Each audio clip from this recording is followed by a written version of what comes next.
नमस्कार हो. नमस्ते. आज मराठा आंदोलन आपल्या शिवजन्मभूमी जुन्नर तालुक्यात संघर्ष योद्धा मनोजदादा जरांगे हे मराठा आरक्षणाच्या संदर्भात मुंबई येथे जाण्यासाठी छत्रपती शिवाजी महाराजांच्या तालुक्यात आपले आले आणि ह्या आंदोलनादरम्यान, ह्या रॅली दरम्यान एक दुर्दैवी अशी घटना झाली की आपलेच एक सहकारी मराठा बांधव सतीशजी देशमुख राहणार केज जिल्हा बीड यांचं हृदयविकाराच्या झटक्याने दुर्दैवी त्या ठिकाणी मृत्यू झाला. आणि फार मराठा बांधवांना खरं तरी हळहळ असणारी जी घटना घडली, खरं तर एक बलिदान आहे मराठा आरक्षणासाठी लढ्यासाठी, एक बलिदान आहे. आणि मला असं वाटतं मराठा बांधवांनी हे बलिदान व्यर्थ जाऊ देऊ नये. खरं तर याचा सरकारने फार गांभीर्याने विचार केला पाहिजे. परंतु आज खरं तर ही जी देशमुख कुटुंबावर जी शोककळा पसरली, त्यांचे बंधू व्यंकटेश देशमुख असेल व संपूर्ण कुटुंबावर जी शोककळा पसरली, हे दुःख खरं तर कुठल्या शब्दात मी व्यक्त करू शकत नाही. कारण आज खरं तर कुटुंबातील एक भाऊ गेलाय, एका लेकराचा बाप गेलाय आणि हे सगळं खरं तर आपण उघड्या डोळ्याने फक्त पाहू शकतो. परंतु अशा घटना खरं तर ज्यावेळेस एखादं आंदोलन असते, एखादी सभा असते, एखादी रॅली असते, ज्यावेळेस एखाद्या अशी दुर्दैवी घटना घडते, याच्या अगोदर काही सिम्टम्स असतात किंवा काही जो त्रास होतो, या संदर्भात खरं तर आम्ही तज्ज्ञ डॉक्टरांची या संदर्भात चर्चा केली. अशी घटना घडण्यापूर्वी असे काही लक्षणं जर काही दिसलं तर नेमकं काय केलं पाहिजे या संदर्भात खरं तर आपण मार्गदर्शन घेणार आहोत. मी आपल्या शिवजन्मभूमी जुन्नर तालुक्याच्या वतीने, सकल मराठा समाज बांधवांच्या वतीने स्वर्गीय सतीश भैया देशमुख यांना खरं तर भावपूर्ण आदरांजली व्यक्त करतो, श्रद्धांजली व्यक्त करतो. आणि या ठिकाणी जे तज्ज्ञ डॉक्टर आहेत यांना मी विनंती करतो की आपण आपले या ठिकाणी मार्गदर्शन या ठिकाणी सगळ्या मराठा बांधवांना करावं. नमस्कार, मी डॉक्टर किरण पवार. आज जी घटना घडली ही घटना खरं तर घडायला नको होती, पण जी घडली त्याच्या मागं जे सिम्टम्स असतात, जे काही वेदना असतात, या पेशंटला त्या मिनिटाला जे होतात त्याच्या आधी 2 तास, त्याच्या आधी 4 तास, त्याच्या आधी 24 तास कधी कधी बॉडीमध्ये सिम्टम येत असतात. असे सिम्टम आल्यानंतर काय करावं याचं जे काही हेल्थ एज्युकेशन आहे ते एका मिनिटात देणे शक्य नाहीये. पण जर अशा सिच्युएशन आल्या तर एखाद्या व्यक्तीचा त्या गर्दीमध्ये जीव जाऊ नये याच्यासाठी काही गोळ्या ऑलरेडी मार्केटमध्ये जनरल मेडिकल स्टोअरमध्ये अवेलेबल असतात. त्या गोळ्यांची ओव्हरऑल किंमत जर बघितली तर 14-15 रुपयामध्ये सगळ्या गोळ्या येतात. पण त्या तुमचा हृदयाचा जो येणारा अटॅक आहे, जो काही ज्या सिच्युएशनमुळे आज आपला पेशंट दगावलाय, त्या सिच्युएशन टाळण्यासाठी ज्या गरजेच्या गोळ्या असतात ते 12-13-14 रुपयामध्ये गोळ्या भेटतात.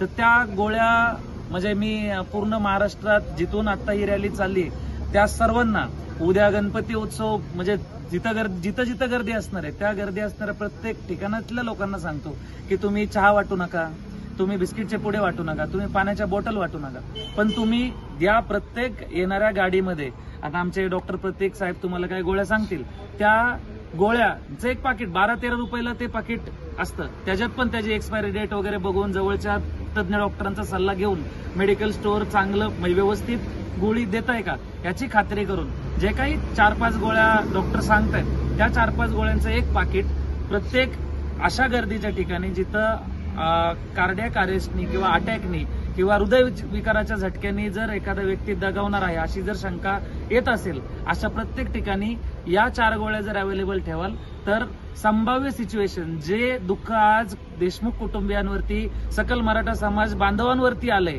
हे बलिदान व्यर्थ न जावं यासाठी आम्ही आज इथं ही जी काही व्हिडिओ बनवतोय ती त्यासाठीच बनवतोय की या हॉस्पिटलमध्ये आता आपला बांधव आहे, तो मागच्या 2 तासापूर्वी आपल्या सोबत होता, आज तो आपल्यामध्ये नाहीये.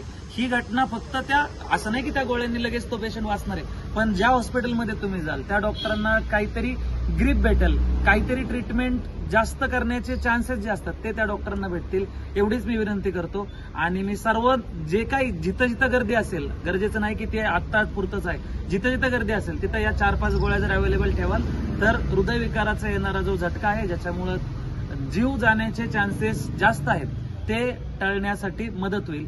मी डॉक्टर प्रतीक यांना विनंती करतो की त्यांनी त्या गोळ्यांची नावं आणि त्या पुढच्या माहिती सांगाव्या. नमस्कार, मी डॉक्टर प्रतीक चव्हाण. अशा कंडिशनमध्ये सर्वात पहिले हृदयविकाराची लक्षणं काय असू शकतात हे जाणून घेणं महत्त्वाचं आहे. जसं की अस्वस्थ वाटणे, मळमळ न होता डायरेक्ट उलटी होणे किंवा मळमळ होणे, छातीत दुखणे, हात दुखणे. सगळ्यात पहिले पेशंटला तर काहीतरी एक गट फिलिंग येते की काहीतरी रॉंग आहे. पेशंटला वाटतं की काहीतरी दुखतंय. हार्ट अटॅकचा त्रास हा ऍसिडिटीच्या त्रासाशी समवर्गीय असू शकतो. त्याच्यामुळे ऍसिडिटी जरी झाली तरी या गोष्टीकडे दुर्लक्ष करायचं नसतं. आता जेव्हा आंदोलन सदृश्य परिस्थिती असते, जेव्हा हेल्थकेअर फॅसिलिटी म्हणा, हॉस्पिटल म्हणा, दवाखान्यापर्यंत पोहोचणं चॅलेंजिंग होऊ शकतं. अशा कंडिशनमध्ये तुम्ही व्यवस्थित लक्षणं ओळखून मी ज्या सांगतोय त्या गोळ्या देऊ शकतात, ज्या गोष्टीमुळे कदाचित हे गोष्ट हार्ट अटॅक सारखी सिरियस गोष्ट प्रिव्हेंट करायला मदत होऊ शकते किंवा उपचारात त्याचा एक ऍड ऑन म्हणून मदत होऊ शकते. जसं की इकोस्प्रिन 150 mg ही जी गोळी आहे ही रक्त पातळ करायची गोळी आहे. ही हेल्पफुल ठरू शकते. जिथं कुठं हृदयाच्या शिरांमध्ये जर ब्लॉकेज बसलेला असेल तर तिथून कदाचित रक्त पास होण्यासाठी ही मदत करू शकते. क्लोपेटॅप 75 mg नावाची एक गोळी आहे, ती तुमची अँटीप्लेटलेट म्हणून काम करते. ही गोळी तुम्ही देऊ शकता. आणि एक अँटी कोलेस्ट्रॉल गोळी ते ॲट्रो 40 mg म्हणून ती एक गोळी देऊ शकता. जेव्हा पेशंटला सेव्हिअर खूप जास्त चेस्ट पेन होतोय तेव्हा सॉर्बिट्रेट 5 mg नावाची एक गोळी येते जी तुम्ही जिभेखाली ठेवू शकता. जर ती गोळी जिभेखाली ठेवून पेशंटला बरं वाटतंय तर समजून जायचंय की तो हार्ट अटॅक आहे. जर ती गोळी जिभेखाली ठेवून पेशंटला बरं नाही वाटत आहे तर त्या पेनचं हार्ट अटॅकसह दुसरं काही कारण असू शकतं. लक्षात घ्या, ह्या गोळ्या फक्त प्रिव्हेंट करायला मदत करू शकतात, प्रिव्हेंट करू शकत नाही. ह्या गोळ्या घेऊन पण तुम्हाला जवळच्या जवळ हॉस्पिटलमध्ये लवकरात लवकर संपर्क करून डॉक्टरांचे मार्गदर्शन घ्यायचे आहे. एवढं बोलून मी संपवतो. या गोळ्या घेतल्यानंतर तुम्हाला हॉस्पिटलमध्ये जायचंच आहे. या गोळ्या घेतल्यानंतर म्हणजे काय डॉक्टरची फी 50, 60, 100, 200, 500 जी असेल ती जीवापेक्षा मोठी नाही. तुम्ही त्या गोळ्या घेऊन डॉक्टरांकडे जाऊन सांगा की या गोळ्या घेतल्यात, असा त्रास मला होतोय, एवढं तुम्ही करू शकता.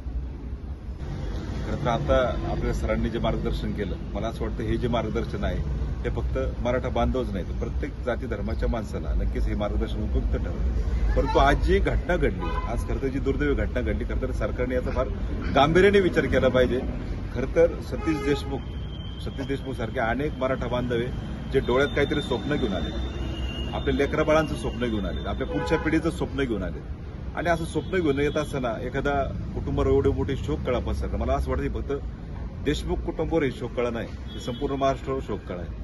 याचा सरकारने गांभीर्याने विचार करावा आणि आमच्या मराठा बांधवांचं जे तळमळीची सगळ्यांची जी विनंती आहे, या इतक्या दिवसापासून हा जो लढा सुरू आहे, मनोजी जरांगे पाटील यांचा जो लढा सुरू आहे, खरं तर याचा गांभीर्याने फार विचार करावा हीच माझी या निमित्तानं खरं तर कळकळीची विनंती असेल. आणि आज खरं तर आपण पाहतोय सगळे मराठा समाज बांधव खरं तर माणुसकीच्या नात्याने आज बीड जिल्ह्यातील आपले सहकारी आहेत, परंतु आपले जुन्नर तालुक्यातली छत्रपती शिवाजी महाराजांचे संस्कार आहेत म्हणून माणुसकीच्या नात्याने आम्ही सगळेजण या देशमुख कुटुंबाच्या दुःखात आम्ही सगळेजण सामील आहोत. आणि ज्यांच्यावर ही फार मोठी शोककळा पसरली, खरं तर त्यांचे बंधू व्यंकटजी देशमुख हे नक्कीच मनोजदादा जरांगे पाटील यांचे विश्वासू सहकारी आहेत आणि ते बऱ्याच वर्षापासून त्या लढ्यात सामील आहेत. म्हणजे खरं तर व्यंकटेश भाऊंना पण विनंती करतो की सरकारला शब्द हे न सुचणारे आहेत, परंतु खरं तर हे दुःख काय बोलावं आणि किती बोलावं, खरं तर निशब्द आम्ही सगळे आहोत, काय हरकत नाही.